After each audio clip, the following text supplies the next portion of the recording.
السلام علیکم ورحمۃ اللہ وبرکاتہ۔ میں نے آپ کو کل بتایا تھا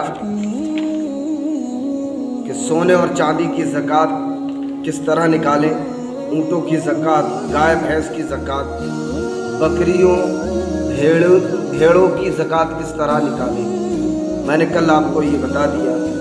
اب آئیے گا مدفون خزانے پر زکوٰۃ، یعنی جو دفن ہوا خزانہ ہے اس پر زکوٰۃ ہم کس طرح ادا کریں۔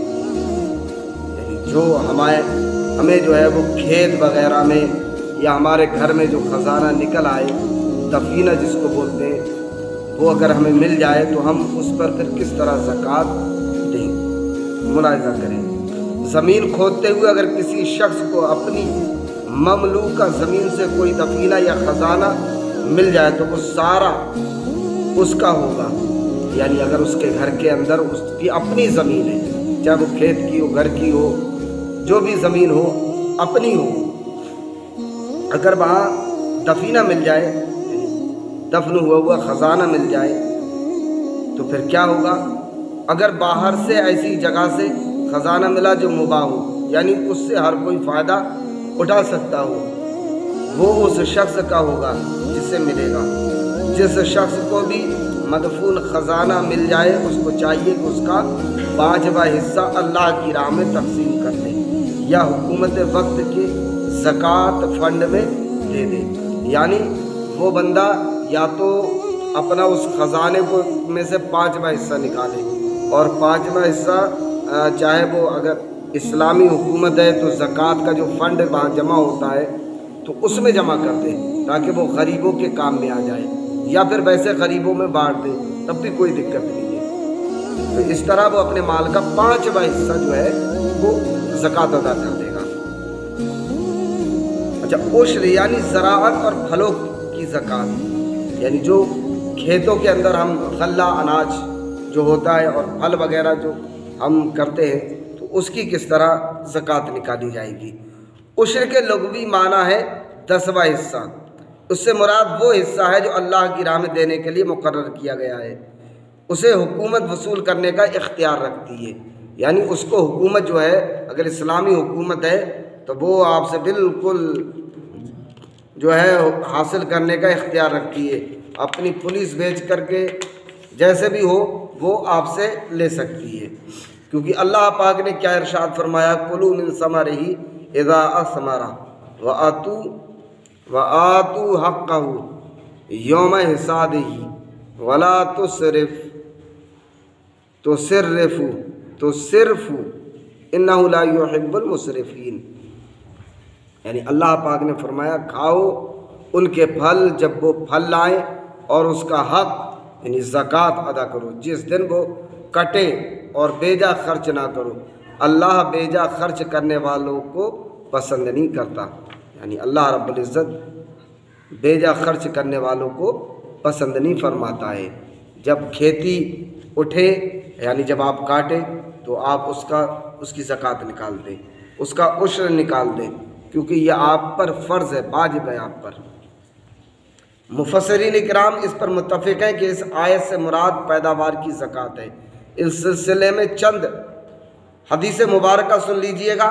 حضرت عبداللہ بن عمر رضی اللہ تعالی عنہ سے روایت ہے کہ نبی اکرم صلی اللہ تعالی علیہ وسلم نے ارشاد فرمایا، جس زمین کو آسمان یا چشمے سیراب کرے یا نہر کے پانی سے بلا معاوضہ سیراب کیا جائے اس میں عشر ہے، اور جس زمین کو جانور پر لاد کر پانی دیا جاتا ہے اس میں نصف عشر ہے۔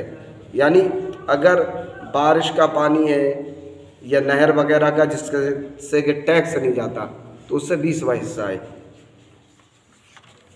حضرت انس رضی اللہ تعالی عنہ سے روایت ہے کہ نبی اکرم صلی اللہ تعالی علیہ وسلم نے ارشاد فرمایا کہ ہر اس چیز میں جسے زمین نے نکالا عشر یا نصف عشر ہے، یعنی 20واں یا 10واں یا 20واں۔ اور ارشاد فرمایا کہ جس زمین کو نہریں بلا معاوضہ سیراب کریں اس میں عشر ہے، اور جو زمین رہٹ یعنی کنویں وغیرہ سے سیراب ہو اس میں نصف عشر ہے۔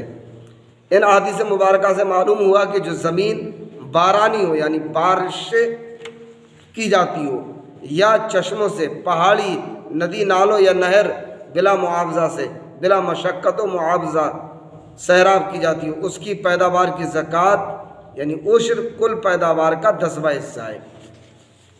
10واں حصہ جو بارش سے یا ایسے چشمہ وغیرہ سے یا ندی سے یا پھر اس سے جو جس سے ٹیکس نہ جاتا ہو وہ کنواں وغیرہ ہو، تو اس سے کیا ہے اس کا پیداوار کا 10واں حصہ 10واں حصہ ادا کرنا فرض ہے۔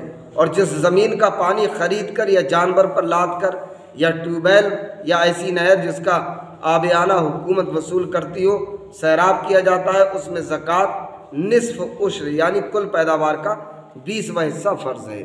یعنی آج جو ہے وہ انجن وغیرہ سے جو ہم پانی اپنے کھیتوں میں لگاتے ہیں تو اس میں کیا ہے 20واں حصہ ہے، 20واں حصہ۔ عشر واجب ہونے کے لیے عاقل و بالغ ہونا شرط نہیں، بلکہ مجنون اور نابالغ کی زمین کی پیداوار میں بھی عشر واجب ہے۔ اس میں سال کا گزرنا بھی شرط نہیں ہے، بلکہ سال میں جتنی فصلیں بھی ہوں گی ان تمام پر عشر واجب ہے۔ یعنی زکوٰۃ میں تو یہ ہوتا ہے کہ صاحب مال ہے آپ کے پاس میں تو سال میں آپ کو ایک مرتبہ دینا ہے، ایک مرتبہ آپ کو زکوٰۃ دینا ہے، لیکن اس میں جو ہے آپ جتنی فصل کریں گے، جتنی فصل اگر آپ نے سال میں 4 فصلیں بھی کر لی تو آپ کو 4 مرتبہ عشر دینا ہے، 4 مرتبہ آپ کو عشر دینا ہے۔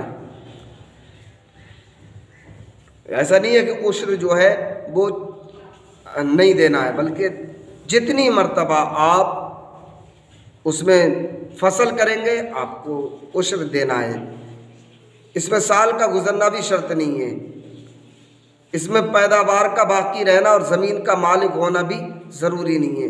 عشر واجب ہونے کا نصاب بھی شرط نہیں ہے، بلکہ زمین کی پیداوار خواہ کم ہو یا زیادہ اس میں زکوٰۃ عشر یا نصف عشر فرض ہے۔ یہ خوب اچھی طرح سمجھ لو، جو آج ہماری کھیتیاں تباہ ہوتی ہیں، برباد ہوتی ہیں، آپ کو معلوم ہے یہ کیوں تباہ و برباد ہوتی ہیں؟ آج ہماری کھیتیاں کیوں اچھی نہیں ہوتی؟ اسی لیے کہ ہم اس کھیتی سے جو اناج ہم حاصل کرتے ہیں اس کو پاک نہیں کرتے ہیں، اس کو پاک نہیں کرتے ہیں، بلکہ ہم جو ہے وہ اس کا نہ عشر نکالتے ہیں، ہم اس کا عشر دیتے ہی نہیں ہیں۔ اب جب عشر نہیں دیں گے تو پھر ظاہر سی بات ہے ہماری کھیتی بھی اچھی نہیں ہوگی اور ہمارا جو ہے کھیتی کا غلہ جو ہے وہ تباہ ہو جائے گا۔ کبھی دیکھو پکی کھیتی پر اللہ پاک ایسی بارش فرماتا ہے کہ پوری کی پوری کھیتی ختم ہو جاتی ہے۔ اگر ہم اس کے دیے ہوئے مال میں سے تھوڑا سا مال اگر اس کی راہ میں خرچ کر دیں گے تو پھر بھائی ہمارے مال میں کمی تو نہیں آئے گی، بلکہ ہمارا رب اس میں اور زیادہ برکت عطا فرما دے گا، اور زیادہ برکت عطا فرما دے گا۔ لیکن پریشانی کیا ہے کہ ہم صاحب عشر بھی نہیں دیتے اور پھر کہتے کہ فصل اچھی نہیں ہوئی، ہمارے کھیت میں غلہ آپ کی اچھا نہیں بیٹھا۔ ارے بھائی بیٹھے گا کہاں سے؟